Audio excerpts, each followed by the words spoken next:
السلام عليكم حبابي، كي دايرين؟ لاباس عليكم؟ نتمنى تكونوا بخير وعلى خير ان شاء الله.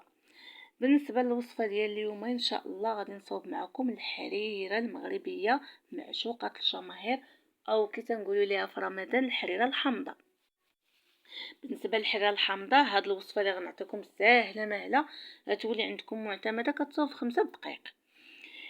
اول حاجه كناخذوا طنجره كنديروا فيها حبه البصله محكوكه اولا مشلضه مزيان رقيقه، وكنديروا زلافه ديال العدس يكون مغسول ومنقي، زلافه ديال الحمص يكون مرقد واحد ربع ساعه من قبل في الماء طايب، وجوج معالق كبار ديال العدس الاحمر. كنضيف انا العدس الاحمر لان كيزيد واحد البنه وكتولي مفيده بزاف وصحيه.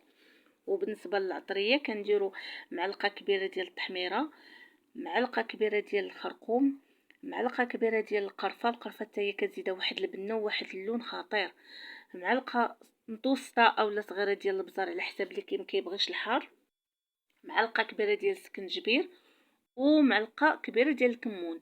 وكنديروا جوج معالق ديال الزيت، والماء يكون غليان كنعمروا على حساب الكميه اللي بينا.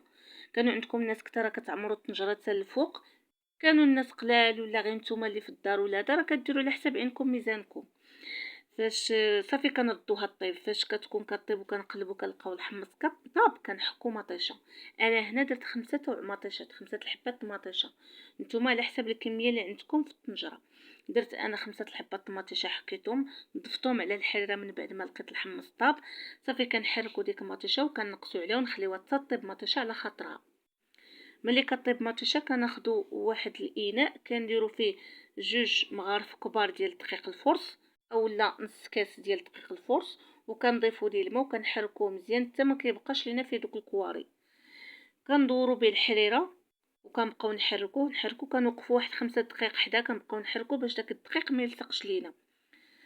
صافي ملي كنضيفوا الدقيق ونبقاو نحركو كيبان لينا طلعت لينا البخار ديالها وداك الدقيق عقاد وطابت لينا، راه كتعطيكم ريحه وكيبان لكم اللون خطير واحد البنه ما نعاودش لكم. صافي كنطفيو عليها وبالصحه والراحه. وهذا هو الشكل النهائي. كنتمنى الى عجبتكم الحريره وعجبكم الفيديو ديالي والفيديوهات ديالي ديروا لي لايك كومونتير وديروا لي متابعه باش كل نهار ان شاء الله نحط لكم فيديو جديد. وبالصحه والراحه.